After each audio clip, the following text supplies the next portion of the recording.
ಗಾಂಧಿ ಭಾರತ ಕಾರ್ಯಕ್ರಮದ ಮುನ್ನಡೆಯನ್ನ ಈಗಾಗಲೇ ಪ್ರಾರಂಭವನ್ನ ಮಾಡಿದ್ದೇವೆ.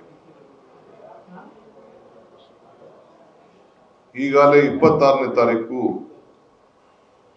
ಮಹಾತ್ಮ ಗಾಂಧೀಜಿಯವರು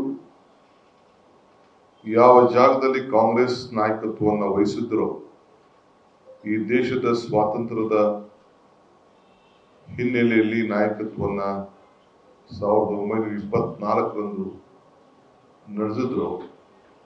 ಅದೇ ಜಾಗದಲ್ಲಿ ಈಗಾಗಲೇ ನಾವು ವರ್ಕಿಂಗ್ ಕಮಿಟಿಯನ್ನ ನಮ್ಮ ಮಲ್ಲಿಕಾರ್ಜುನ್ ಖರ್ಗೆ ಸಾಹೇಬರ ಅಧ್ಯಕ್ಷತೆಯಲ್ಲಿ ರಾಹುಲ್ ಗಾಂಧಿ ಅವರ ಮುಖಂಡತ್ವದಲ್ಲಿ ವರ್ಕಿಂಗ್ ಕಮಿಟಿ ಮೀಟಿಂಗು ನಡೀತು.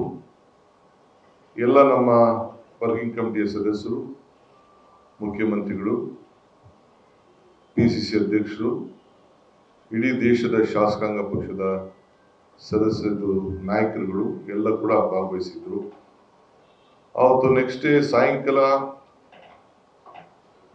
ನಮ್ಮ AICC ಅಧ್ಯಕ್ಷರು ಮಲ್ಲಿಕಾರ್ಜುನ್ ಖರ್ಗೆ ಅವರು ಬಂದಂತ ಅತಿಥಿಗಳಿಗೆ ಭೋಜನ ಏರ್ಪಾಡು ಮಾಡಿದ್ರು. ಬೆಳಗಾಂ ಕ್ಲಬ್ನಲ್ಲಿ ನಡೀತಾ ಇರ್ಬೇಕಾದ್ರೆ ಆಮೇಲೆ ಕೆಲವು ಸಾಂಸ್ಕೃತಿಕ ಕಾರ್ಯಕ್ರಮ ನಡೀತು. ಮಧ್ಯದಲ್ಲೇ ನಮಗೆ ಒಂದು ಸಂದೇಶ ಬಂತು.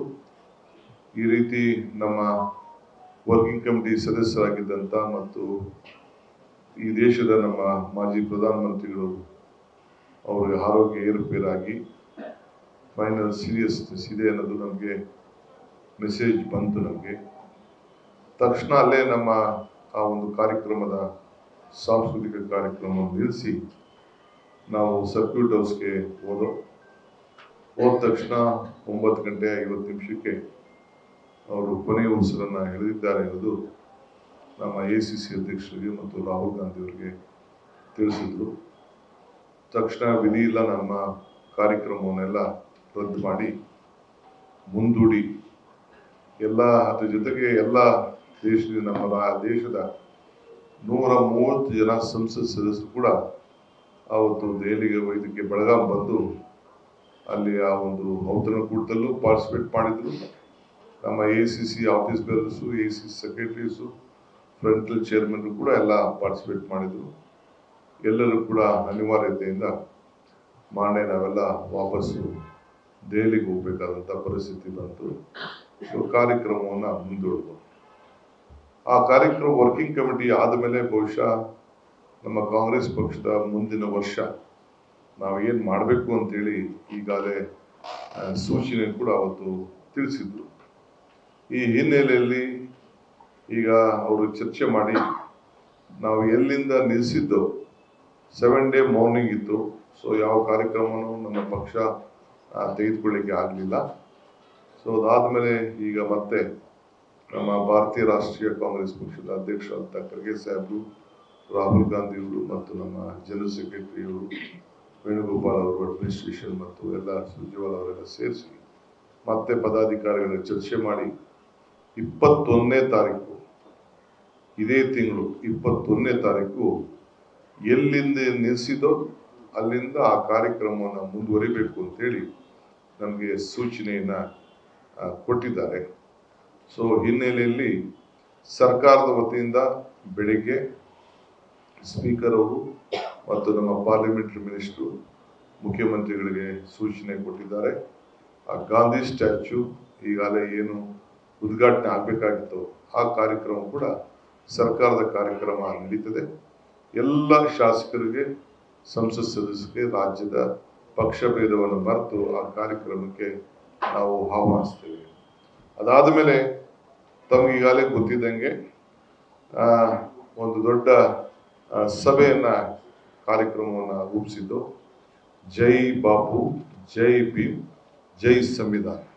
ಈ ಕಾರ್ಯಕ್ರಮವನ್ನು ಈಗಾಗಲೇ ನಮ್ಮ AICC ವತಿಯಿಂದ, ಅದು KPCC ಕಾರ್ಯಕ್ರಮ ಅಲ್ಲ, ಅದು AICC ಕಾರ್ಯಕ್ರಮ. ಸೊ AICC ಅವರು ಘೋಷಣೆ ಮಾಡಿದಂಥ ಒಂದು ಕಾರ್ಯಕ್ರಮ ಜೈ ಬಾಪು, ಜೈ ಭೀಮ್, ಜೈ ಸಂವಿಧಾನದ ಒಂದು ಸಮಾವೇಶ. ಅದನ್ನ ಮತ್ತೆ ಅದೇ ಸಂದರ್ಭದಲ್ಲಿ 12 ಗಂಟೆಗೆ ಅದನ್ನ ಕಾರ್ಯಕ್ರಮವನ್ನು ಏರ್ಪಾಡು ಮಾಡ್ತಾ ಇದ್ದೀವಿ. ಈ ಕಾರ್ಯಕ್ರಮಕ್ಕೆ ರಾಜ್ಯದ ವಿವಿಧ ಮೂಲೆಯಿಂದ ಎಲ್ಲ ವಿಧಾನಸಭಾ ಕ್ಷೇತ್ರದಿಂದ ಕನಿಷ್ಠ 100 ಜನ ಮುಖಂಡಗಳು ಭಾಗವಹಿಸಬೇಕು, ಇಲ್ಲ ಕಾರ್ಯಕರ್ತರು ಬರಬೇಕು ಅಂತೇಳಿ ಎಲ್ಲರೂ ಕೂಡ ಮನವಿಯನ್ನು ಮಾಡ್ತಾ ಇದ್ದೇವೆ. ಏಕೆಂದರೆ ಥ್ರೂಔಟ್ ಸ್ಟೇಟ್ ನಮ್ಮ ರೆಪ್ರೆಸೆಂಟೇಷನ್ ಈ ಐತಿಹಾಸಿಕವಾದಂಥ 100 ವರ್ಷದ ಮಹಾತ್ಮ ಗಾಂಧೀಜಿಯವರ ಏನು ಒಂದು ಅಧಿಕಾರದ ಸ್ವೀಕಾರ, ಈ ದೇಶಕ್ಕೆ ಏನು ಒಂದು ಮುನ್ನುಡಿಯನ್ನು, ಸ್ವಾತಂತ್ರ್ಯಕ್ಕೆ, ಪ್ರಜಾಪ್ರಭುತ್ವಕ್ಕೆ ಮುನ್ನುಡಿಯನ್ನು ಬರೆದರು, ಅದನ್ನು ಗಾಂಧಿ ಭಾರತದ ಕಾರ್ಯಕ್ರಮ ಒಂದು ಹೊಸ ರೂಪವನ್ನು ಕೊಡಲಿಕ್ಕೆ ನಾವೇನು ಕಾಂಗ್ರೆಸ್ ಪಕ್ಷ ತೀರ್ಮಾನ ಮಾಡಿದೆ ಅದು ಅವತ್ತು ಮುಂದುವರಿಸುವಂಥ ಕೆಲಸವನ್ನು ನಾವು ಮಾಡ್ತೇವೆ.